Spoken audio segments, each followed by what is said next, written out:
Halo, perkenalkan nama saya Dwi Wulan Kurniasi. Saya dari program studi Ilmu Komunikasi dari Universitas Terbuka. Pada video ini saya akan menjawab dua pertanyaan, yaitu tentang macam-macam term dan sesat pikir atau logical fallacy. Term dalam logika adalah kata atau frasa atau gabungan kata yang berfungsi sebagai subjek atau predikat dalam suatu proposisi pernyataan logis. Menurut modul logika dari Universitas Terbuka dan beberapa sumber logika klasik lainnya, term dapat dibedakan dalam berbagai jenis. Term bisa bersifat umum, khusus, konkret, abstrak, dan lain-lain. Berikut ini adalah 3 macam term beserta penjelasan dan contohnya. Yang pertama, ada term konkret versus term abstrak. Term konkret merujuk pada objek nyata atau yang dapat dirasakan panca indera, seperti bisa dilihat atau disentuh. Contohnya meja, kucing, manusia, dan lain-lain. Sedangkan untuk term abstrak merujuk pada gagasan atau konsep atau ide yang tidak dapat dilihat secara fisik. Contohnya cinta, keadilan, kebijaksanaan, kemerdekaan, dan lain-lain. Yang kedua, ada term umum versus term khusus. Term umum adalah term yang menunjuk pada suatu kelompok, objek, atau kelas.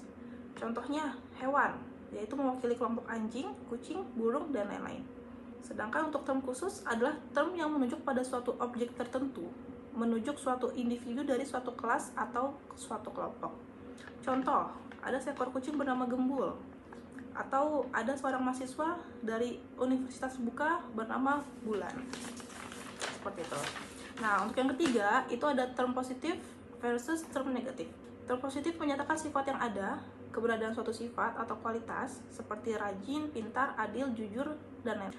Nah, sedangkan untuk term negatif menyatakan ketiadaan atau penyangkalan terhadap suatu sifat. Contohnya, tidak adil, tidak jujur, malas, bodoh. Bentuk sesat pikir atau logical fallacy.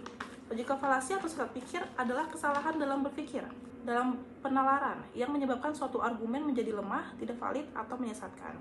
Contoh logical fallacy atau sesat pikir ad hominem, yaitu ketika kita menyerang pribadi lawan, pribadi orang, bukan menyerang argumennya. Contoh, misalnya ya, kamu tidak pantas bicara soal lingkungan karena kamu saja masih buang sampah sembarangan.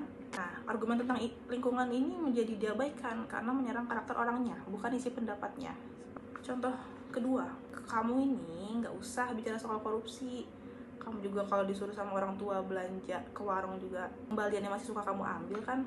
Nah, itu tidak membantah argumen soal korupsinya ya, tapi malah menyerang kepribadian si lawan bicaranya. Yang ketiga, kamu nggak pantas bicara soal moral karena kamu sendiri suka bohong. Salah fokus, argumen jadi tidak dibahas. Nah, bagaimana cara agar terhindar dari logical fallacy? Yang pertama, kita perlu fokus pada logika dan isi argumen, bukan orangnya atau pembicaranya.